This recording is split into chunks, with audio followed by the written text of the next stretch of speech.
Olá, bom dia, boa tarde, boa noite.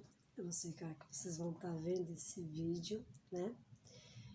Nós estamos dando continuidade do curso básico do Espiritismo pela apostila da casa, do nosso lar, Casa André Luiz, né? Nós estamos na 27ª aula e a aula de hoje é a escala espírita, tá certo? Então nós vamos dar início assim, agradecendo primeiramente a Deus, nosso Pai, nosso amado Mestre de Nossa Memória Santíssima, e a todas as equipes que estão conosco essa noite, por mais esta noite, um dia, uma hora de estudo, tá certo? Então, agradecemos de todo o nosso coração, que assim seja. Graças a Deus por mais este dia. E nós vamos entrar na escala espírita, né? A introdução nos diz o seguinte: que definição se pode dar dos espíritos? Pode-se dizer que os espíritos são seres inteligentes da criação, povoando o universo fora do mundo material, tá certo? A classificação dos espíritos se baseia no grau de adiantamento deles, nas qualidades que já adquiriram e nas imperfeições de que ainda terão de despojar-se. Essa classificação, aliás, nada tem de absoluta. Apenas no seu conjunto, cada categoria apresenta caráter definido. De um grau ao outro, a transição é insensível e nos limites extremos os matizes se apagam, como nos reinos da natureza, como nas cores do arco-íris ou também como nos diferentes períodos da vida do homem. Os espíritos, em geral, admitem 3 categorias principais, ou 3 grandes divisões. Na última, que fica na parte inferior da escala, estão os espíritos imperfeitos, caracterizado pela predominância da matéria sobre o espírito e pela propensão para o mal. Os da segunda se caracterizam pela predominância do espírito sobre a matéria e pelo desejo do bem. São os bons espíritos. A primeira, finalmente, compreende os espíritos puros, os que atingiram o grau supremo da perfeição. Esta divisão nos pareceu perfeitamente racional e que com caracteres bem positivados. Só nos restava pôr em relevo, mediante subdivisões em número suficiente, os principais matizes do conjunto. Foi o que fizemos com o concurso dos espíritos, cujas benévolas instruções jamais nos faltaram. Terceira ordem: espíritos imperfeitos.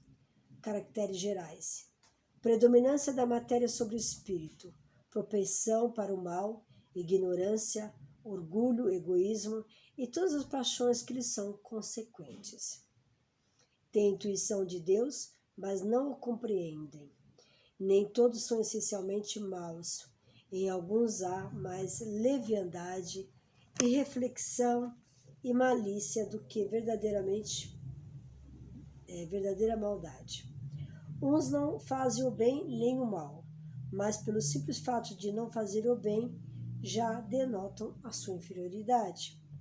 Na linguagem de que usam se lhes revela o caráter. Todo espírito que em suas comunicações traz um mau pensamento pode ser classificado na terceira ordem. Consequentemente, todo mau pensamento que nos é sugerido vem de um espírito desta ordem, tá certo? Bom, 5 grupos principais. A 10ª classe, espíritos impuros, são inclinados ao mal, de que fazem o objeto de suas preocupações. Como espíritos, dão conselhos pérfidos, sopram a discórdia e a desconfiança, e se mascaram de todas maneiras para melhor enganar. Ligam-se aos homens de caráter bastante fraco para ceder às suas sugestões, a fim de induzi-los à perdição. Satisfeito com o que conseguirem, né?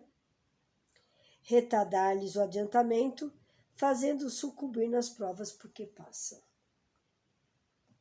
Nas manifestações, dão-se a conhecer pela linguagem, a trivialidade e a grosseria das expressões. Nos espíritos, como nos homens, é sempre indício de inferioridade moral, senão também intelectual. Suas comunicações exprimem a baixeza de seus pendores e se tentam iludir falando com sensatez. Não conseguem sustentar por muito tempo o papel e acabam sempre por se traírem. Alguns povos os arvoraram em divindades maléficas, outros os designam pelos nomes de demônios, maus gênios, espírito do mal. Quando encarnados, os seres vivos que eles constituem se mostram propensos a todos os vícios geradores das paixões vis e degradantes. A sensualidade, a crueldade, a felonia, a hipocrisia, a cupidez, a avareza sórdida. Fazem o mal por prazer, as mais das vezes sem motivo e por ódio ao bem. Quase sempre escolhe suas vítimas entre as pessoas honestas.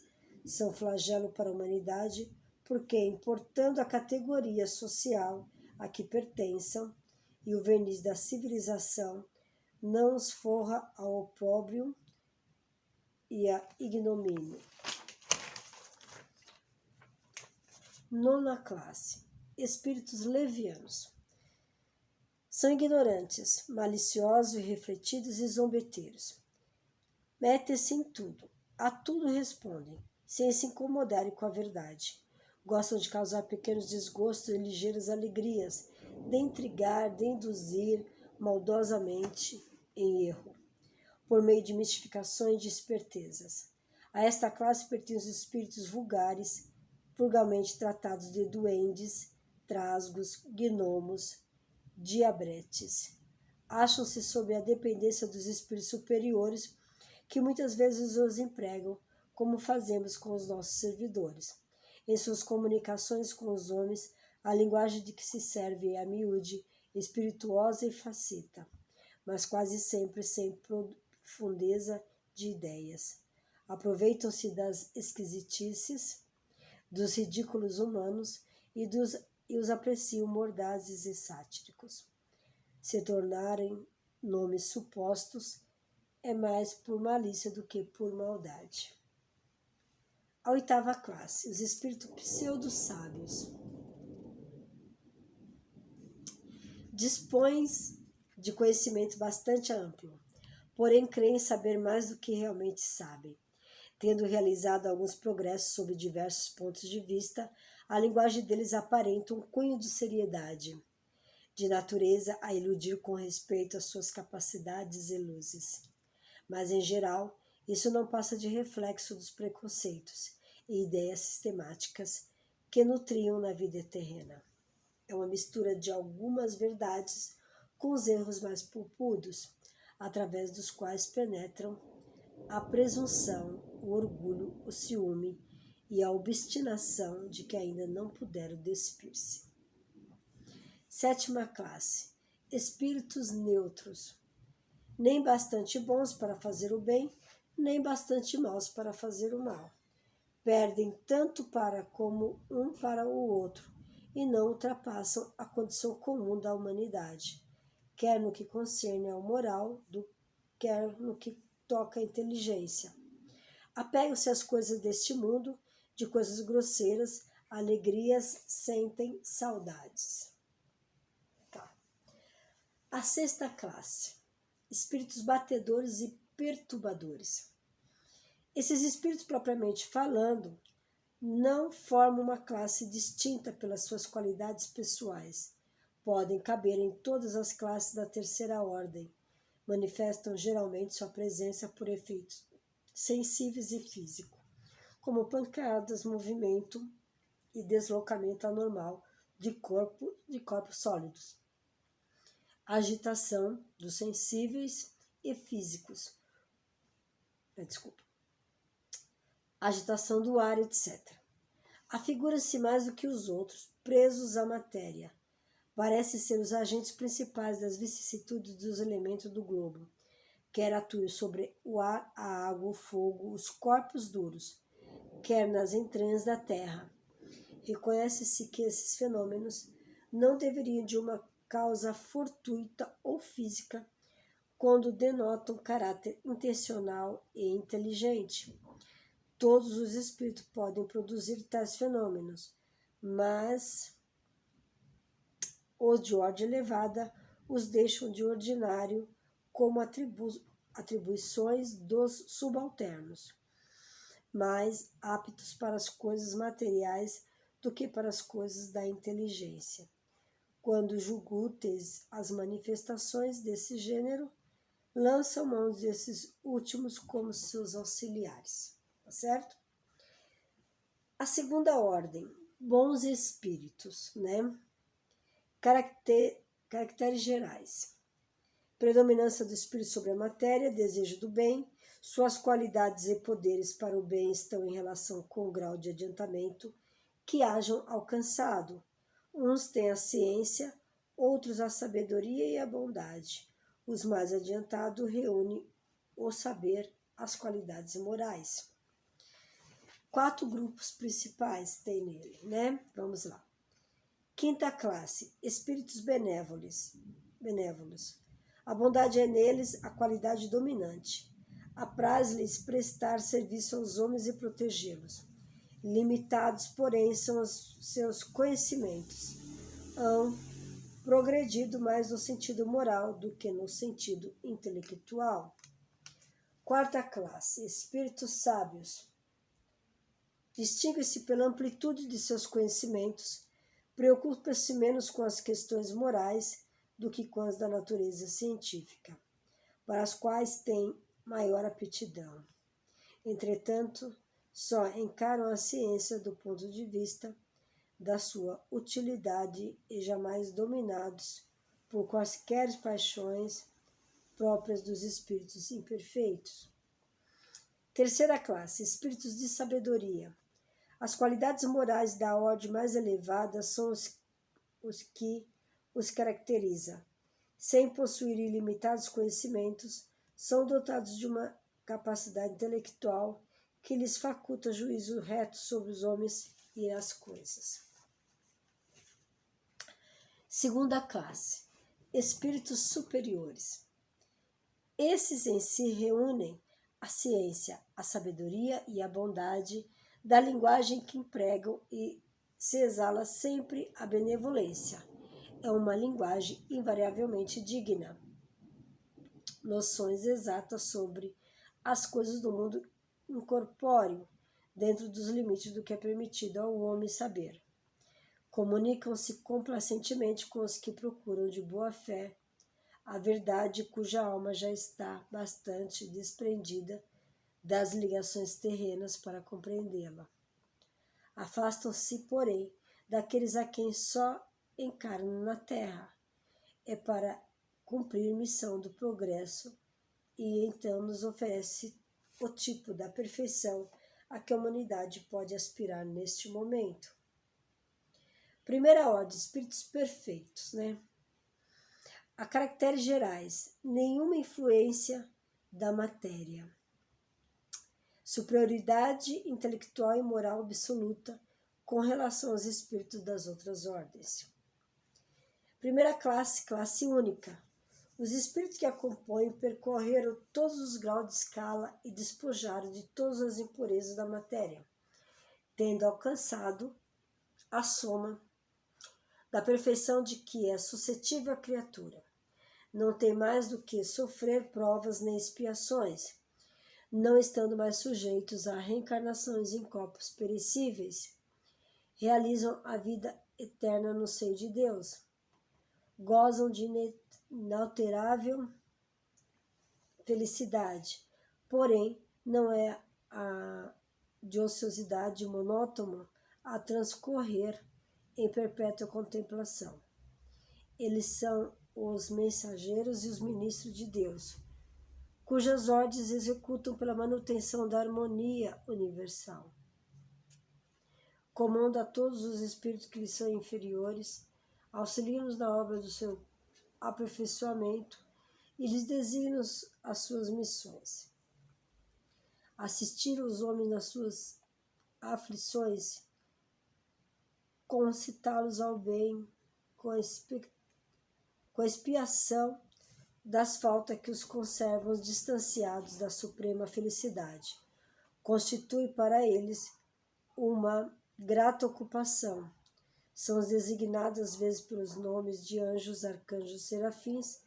Podem os homens pôr-se em comunicação com eles, mas exatamente presunçoso seria aquele que pretendesse tê-lo constantemente às suas ordens, né? Então aqui vai falar mais um pouquinho sobre a progressão dos espíritos. Deixa eu tomar um golinho de água.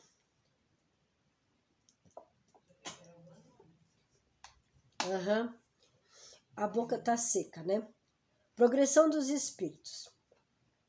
Para falarmos sobre a progressão dos espíritos, basta lembrar que na questão 115 do Livro dos Espíritos, Allan Kardec preocupou-se com esse assunto e questiona os benfeitores espirituais.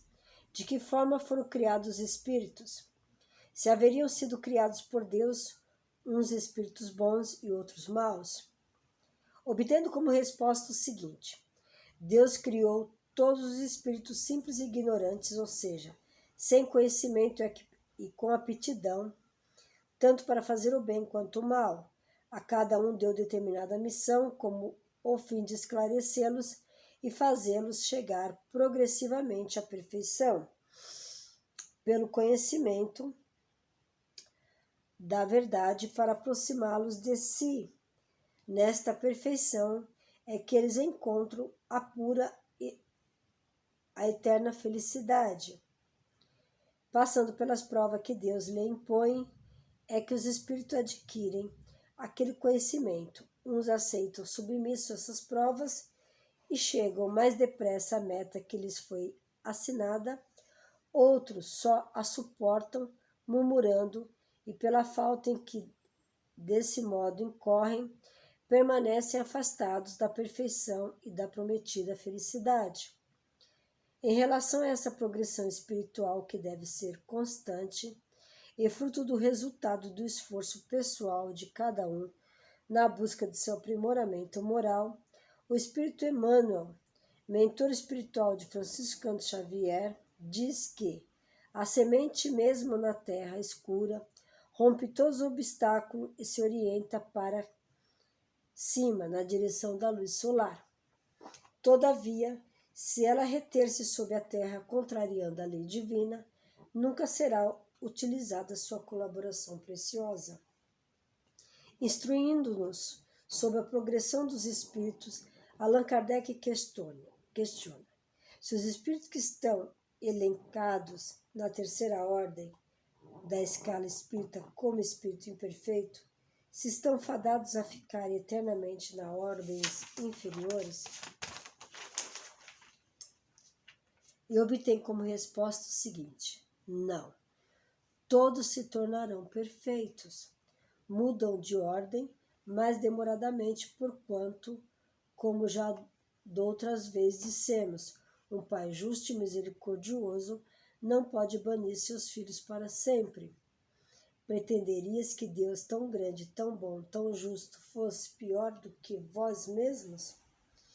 Emmanuel completa esse ensinamento dizendo: existem numerosos lugares de provações na esfera para vós invisível, destinado à regeneração e preparo de entidades perversas ou retinentes no crime, a fim de conhecer as primeiras manifestações do remorso e do arrependimento, etapas iniciais da obra de redenção, né? Então aqui deu todas as escalas dos espíritos, de inferiores, né? Dos espíritos superiores, e nós vamos vindo nessa escala e vamos passando pelas evoluções, tá certo? Bom, aqui diz o seguinte: quer saber mais? Tem a palestra do Haroldo Dutra, Seminário a Caminho da Luz, né? Tem a palestra de Cosme Massi Clube Kardec, né? Análise dos 10 itens diferentes, ordem dos espíritos, escala espírita. Temos também uma palestra, Classificação dos Espíritos dos Mundos. As referências para a obra que foi escrita aqui pelos irmãos Foi o Livro dos Espíritos, Allan Kardec, foi o Livro dos Médios, foi o livro Vinha de Luz, desculpa, O Consolador, né? Pelo Espírito de Emmanuel e Franciscano Xavier, né? Então tá aqui os livros, né? Que foram base para esses estudos. Haroldo Dutra Dias é juiz de direito do Tribunal de Justiça de Minas Gerais, escritor, tradutor, professor e conferencista espírita brasileiro. Cosme Macia, escritor, palestrante e estudioso da ciência e filosofia espírita baseados em Allan Kardec. Teresinha de Jesus é escritora, palestrante espírita, estudiosa da ciência e filosofia espíritas baseada nas obras de Allan Kardec. Então, né, a lição que veio para nós foi essa. Espero que vocês tenham compreendido, né, as escalas espirituais, que é importante. E a gente se vê na próxima aula. Boa noite a todos vocês. Boa noite, bom dia, boa tarde. Tudo de bom.